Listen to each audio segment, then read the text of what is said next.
तेजस्वी यादव के लाख कोशिश के बावजूद भी आरजेडी विधायक मानने को तैयार नहीं है। लगातार नीतीश कुमार उनकी नीतियों पर सवाल उठा रहे हैं।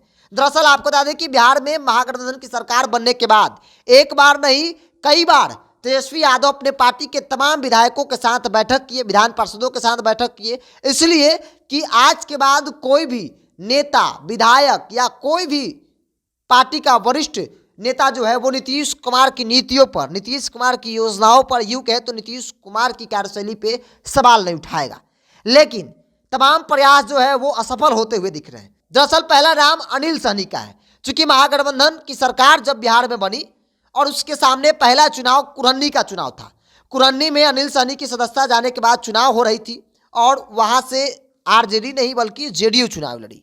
जेडीयू चुनाव हार जाती है, जिसके बाद अनिल सहनी नीतीश कुमार के खिलाफ मोर्चा खोल देते हैं, यहां तक कि उन्हें तानाशाही तक बताते हैं।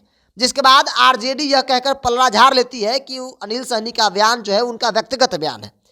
दूसरा नाम सुधाकर सिंह का। सुधाकर सिंह लगातार नीतीश कुमार, उनकी नीति, उनको असफल मुख्यमंत्री बताते रहे।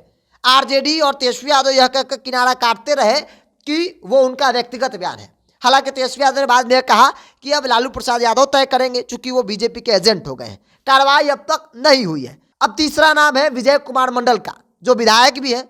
उन्होंने भी नीतीश कुमार की योजनाओं पर सवाल उठाया, कहा कि बिना पैसा का काम तो होता ही नहीं है, सत्ता निरंकुश हो गई है, इसलिए सत्ता रोटी पलटती रहनी चाहिए ताकि इसमें जंग न लगे। आज की तारीख में सत्ता निरंकुश हो गई है, आज भी वो अपने बयानों पर अडिग है। तेजस्वी यादव उनकी पार्टी ने यह कहकर किनारा काट लिया कि वो उनका व्यक्तिगत बयान है। चंद्रशेखर बिहार सरकार में शिक्षा मंत्री आरजेडी कोटे से बने हैं।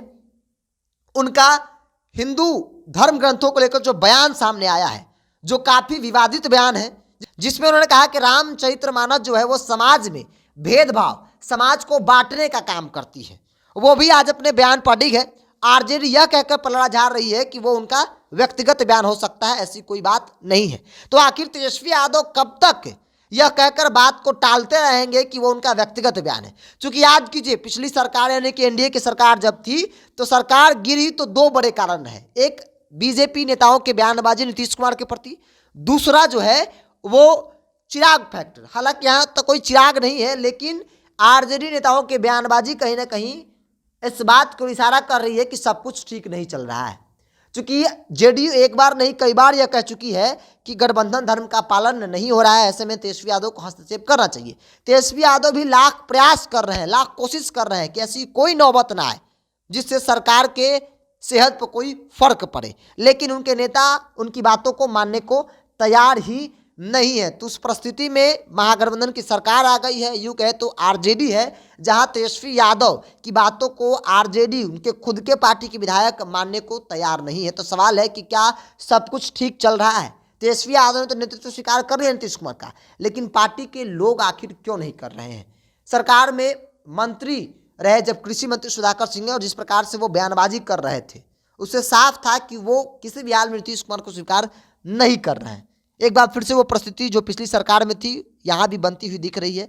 हालांकि राजनीति में कुछ भी संभव है, कब क्या हो जाएगा कह पाना मुश्किल है। वो भी बात जब नीतीश कुमार के संदर्भ में हो तो यहाँ तो आकलन भी कर पाना जो है वो संभव नहीं है। बड़े बड़े राजनीति के जानकार, उनकी दिमाग भी ठिकाने लग जाती है नीतीश कुमार को समझने में। कहा जाता है कि नीतीश कुमार की दाएं हाथ की बात बाएं हाथ को नहीं समझ में आती है, तो हम अब आप क्या है समझने के लिए।